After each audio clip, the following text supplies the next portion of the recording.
News every 15 minutes, weather every 10, and sports twice an hour.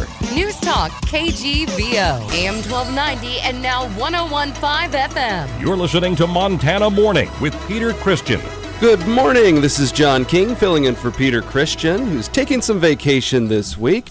Our top story this morning, some fallout still left after the Missoula County Sheriff's race. We'll get to that story in just a few seconds after a word from our sponsor. That sponsor is Temp-Right Service. For all your plumbing and heating needs, call Team Blue, the local experts, at 728-1111. And the fallout from the hotly contested Missoula County Sheriff's race still hasn't settled. Just yesterday, former candidate Josh Clark announced that he had filed a complaint with the Montana Commissioner of Political Practices Office against primary victor T.J. McDermott. Clark alleges that the McDermott campaign broke the law by working too closely with a corporation during the campaign. Elected officials and appointed officials in the state of Montana are charged with acting to prohibit such corporate contributions to candidates' campaigns. And the reason I did this is because I've made a career out of standing up for people and standing up for the people of Missoula County and enforcing the law. And if I wouldn't have done this, no one would investigate this. Clark points specifically to a meet and greet hosted by the Missoula-based law firm Datsopoulos, McDonald & Lind, which reportedly paid for the mailers and cardstock for the event. The corporation itself paid for this event, paid for everything involved in the event. It's on his Facebook page that the corporation allowed him to use the phone system and the office space of the law firm, the corporate law firm, to make phone calls prior to the election and trying to get people to vote for T.J. McDermott. These are all types of contributions that a corporation cannot do. Clark says the complaint isn't about sour grapes, but because he believes that, quote, people need to stand up and do the right thing, end quote. A 1-year-old girl escaped injury after falling out of a third-story apartment window in Butte and landing in the grass below. Butte Silverbow Undersheriff George Skulitich said that the girl was on a bed below the window when she heard a dog bark Friday evening. The girl got up to look at the dog, leaned up against the screened window, and the screen popped out, causing her to fall. Skulitich says that the girl was crying but alert and conscious when first responders arrived. She was taken to a hospital for assessment and then released that night.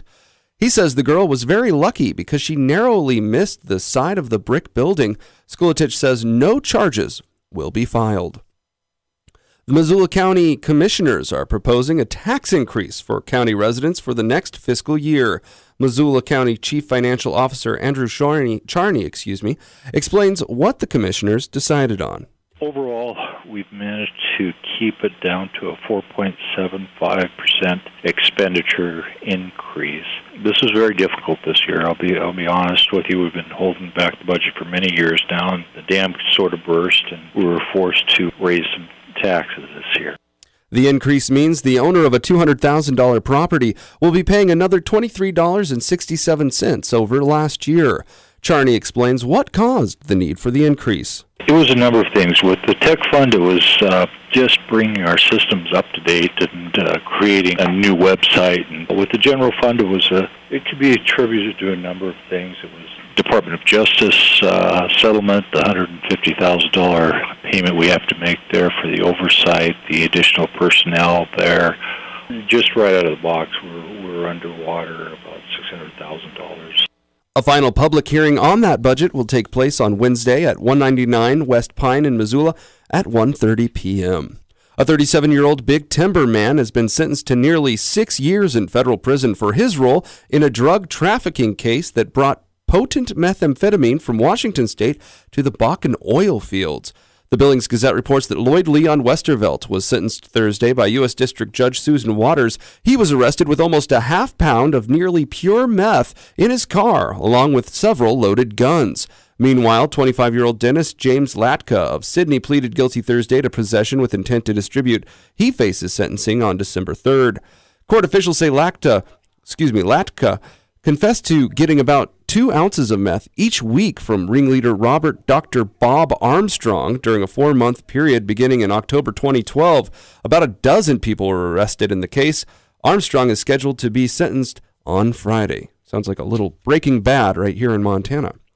The first poll on the U.S. Senate race between Republican Steve Daines and recently nominated Democratic candidate Amanda Curtis is out, and it looks very similar to the matchups between Daines and former candidate John Walsh. Rasmussen Report's managing editor Fran Coombs explains. And it looks like basically meet the new candidate just like the old candidate. What we have is Steve Daines out front by 20 points. And that's pretty much the lead that he had on John Walsh when we did our last survey in your state, which was in June. At that point, Daines led Walsh 53-35, and like I say, now Daines is leading Amanda Curtis 55-35, 20 points. Coombs says that Daines' lead is so substantial that Rasmussen probably won't be doing another poll in Montana until about a month before the election. I'll be honest with you, probably not going to do it again. Maybe I would guess maybe early October we'll do it one more time, because generally the races we zero in on are the ones that are more competitive. Unless we see something in the news that suggests this race is closing, or there's some reason to think that it's going to be competitive going down to the wire, my guess is we'll look at Montana one more time. The Rasmussen poll questioned 750 likely Montana voters early last week.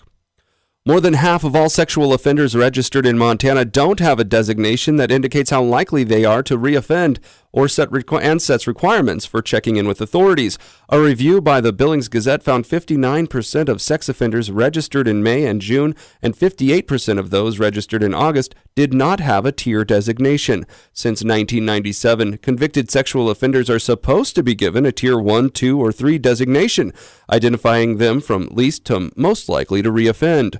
Out-of-state offenders and those convicted before 97 are treated as though they are Tier 1 offenders. The 2013 legislature passed a bill that gave district court judge the authority to assign a tier level to an offender after sentencing. Since then, 200 offenders have been evaluated and assigned their levels. All right, time to check in with weather. We got Brooke Foster to give us our weather. Looks like it's about 49 degrees out there, and by looks like, I really can't tell you much because it's pretty dark out there still. Your weather brought to you this morning by Big Sky Kubota. Think orange for tractors, mowers, excavators, and RTVs. Big Sky Kubota, 3 miles west of the airport on Highway 10, or visit them at BigSkyKubota.com. Newstalk, KGVO. Missoula's official weather station. High pressure will be in control for the remainder of the work week, and that means ample sunshine. Temperatures will gradually warm into the mid to low 80s. Overnight lows will be cool as we drop back into the 40s. I'm meteorologist Brooke Foster for KECI 13, your first alert station.